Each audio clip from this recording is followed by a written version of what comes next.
नमस्कार दोस्तों। एक तरफ है अनबीटन कैरेबियन जायंट्स यानी कि वेस्ट इंडीज, तो दूसरी ओर है डेस्परेट नेपाल जो अपनी पहली जीत की राह ढूंढ रही है। चाहती है कि पॉइंट्स टेबल में थोड़ा सा उलटफेर हो, थोड़ा सा समीकरण बदले। दोस्तों, वानखेड़े का मैदान है जहां पर वेस्ट इंडीज और नेपाल होगी आमने सामने। जहां वेस्ट इंडीज अगर एक मुकाबला और जीतती है, यानी कि ये नेपाल के अगेंस्ट अगर मुकाबला जीत लेती है, तो सुपर 8 की टिकट पर अप्पा लगा देगी। तो ये मुकाबला बेहद दिलचस्प होने वाला है। 15 तारीख यानी कि कल सुबह 11 बजे से ये मुकाबला शुरू होगा वानखेड़े मैदान में। अब दोस्तों, वेस्ट इंडीज ने लास्ट मुकाबले में इंग्लैंड को भाई साहब 30 रनों से धो डाला, जो कि इस वर्ल्ड कप की one of the best team थी। Not the best, one of the best team England मानी जा रही थी और उस पर जीत दर्ज कर ली वेस्ट इंडीज ने। 196 का पहाड़ जैसा लक्ष्य बनाया और फिर अपने स्पिन के जादू में फंसाकर इंग्लैंड को 166 पर रोक दिया। अब शर्फन रादरफोर्ड यहां आकर रियल मॉन्स्टर बन चुके हैं, जिन्होंने इंग्लैंड के अगेंस्ट 41 गेंदों में 76 रन की पारी खेली। 180 प्लस का स्ट्राइक रेट रहा। टोटल 2 मैचेस में 102 रन ये बना चुके हैं। वहीं जब हम बात करते हैं सिमरन हेटमायर की, तो वो भी फॉर्म में चल रहे हैं, जिन्होंने स्कॉटलैंड के अगेंस्ट मैच विनिंग 64 रन बनाए थे। वेस्ट इंडीज थोड़ा सा अगर स्ट्रगल कर रही है तो वो अपने टॉप ऑर्डर में है, जहां शे होप और ब्रेंडन किंग दोनों ही वो तेज स्टार्ट, वो डिपेंडेंसी दिखा नहीं पा रहे, जता नहीं पा रहे हैं। दोनों के बल्ले से अभी तक शे होप ने 19 और ब्रेंडन किंग ने 36 रन ही बनाए हैं। And that is the biggest problem for West Indies. यहीं पर जब हम वेस्ट इंडीज के बॉलिंग अटैक पर नजर डालते हैं तो टीम बेहतरीन परफॉर्म कर रही है। रोमारियो शेफर्ड 6 विकेट ले चुके हैं, जिन्होंने स्कॉटलैंड के अगेंस्ट अपना बेस्ट दिया था, वो 5 विकेट निकाले थे। राकेश मोर्टी ने इंग्लैंड के खिलाफ 3 विकेट निकाले। यहीं पर रॉस्टन चेज 2 विकेट निकालते हैं और जेसन होल्डर के हाथ 3 विकेट लग चुके हैं। ये जो 4 गेंदबाज है, ये बेहद इंपॉर्टेंट बॉलर्स हैं और वेस्ट इंडीज के लिए ये गेम चेंजर साबित हो सकते हैं। ये जो वेस्ट इंडीज का बॉलिंग अटैक है, ये डेफिनेटली एक बार फिर नेपाल की कड़ी परीक्षा लेने वाला है, जहां दोस्तों अभी अकील हुसैन और शमार जोसेफ का बेस्ट आना बाकी है। On the other hand, when we talk about Nepal, दोस्तों यहां पर कहानी बड़ी मजेदार है। इंग्लैंड के अगेंस्ट जीत की दहलीज पर पहुंच के वो वापस लौटते हैं, 4 रनों से मात्र हारते हैं। इंग्लैंड ने 185 रन का टारगेट दिया था, जिसे चेस करते हुए नेपाल सिर्फ 4 रनों से हारा था। अब यहीं पर जब हम इटली के खिलाफ हुए मुकाबले की बात करते हैं, तो सभी को लगा था यार इंग्लैंड जैसी टीम के खिलाफ इतना बढ़िया परफॉर्म कर दिया तो इटली को तो ये निपटा ही देंगे। उल्टा इटली ने 10 विकेट से मात दे डाली।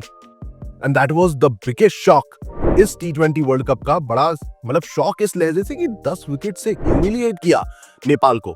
एक तो नेपाल को 123 रनों पर रोक दिया, फिर इटली ने 12.4 ओवर्स में ये टारगेट भी हासिल कर लिया।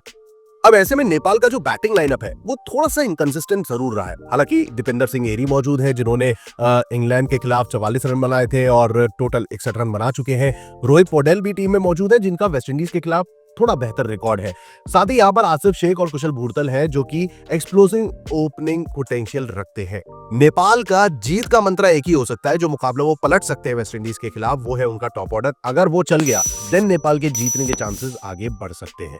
रही बात गेंदबाजी की, तो दोस्तों सभी की निगाहें संदीप लामिछाने पे होने वाली है, जो कि टीम के सबसे एक्सपीरियंस गेंदबाज है।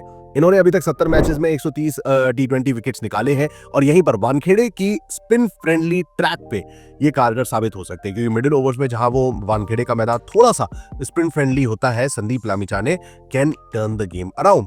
साथ ही इन्हें सपोर्ट मिलेगा करण केसी, दीपेंद्र सिंह एरी और नंदन यादव का। मतलब देखो बात साफ है, नेपाल का टॉप ऑर्डर चल जाए और दूसरा उनके जो बॉलिंग अटैक है वो थोड़ा सा टाइट रहे, थोड़ा सा गेम को बांध कर चले, तो यहाँ पर नेपाल जो है वो मिरेकल्स कर सकती है। वेल, संडे का दिन है। अब यहाँ पर वानखेड़े के मैदान पे सुबह का मुकाबला होगा, तो कैसा रहने वाली है pitch and weather conditions.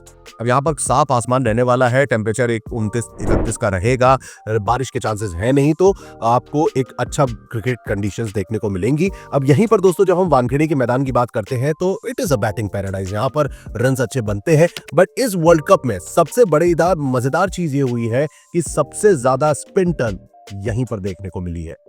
Spinners already यहां पर 24 विकेट ले चुके हैं। एवरेज स्कोर 166 के आसपास का नजर आता है। हाईएस्ट स्कोर हालांकि 196 गया है और लोएस्ट स्कोर नेपाल का 123 रन।